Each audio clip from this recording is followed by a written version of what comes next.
Hey everyone, a lot of you are looking for a simple way to get USDT from OKX to Binance. Here I'll show you how it's done, quick and easy.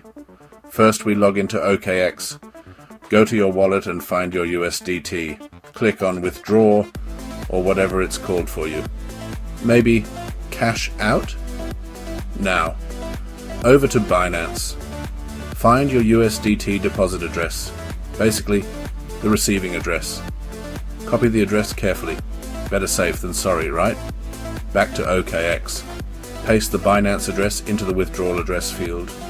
Enter the amount of USDT you want to transfer.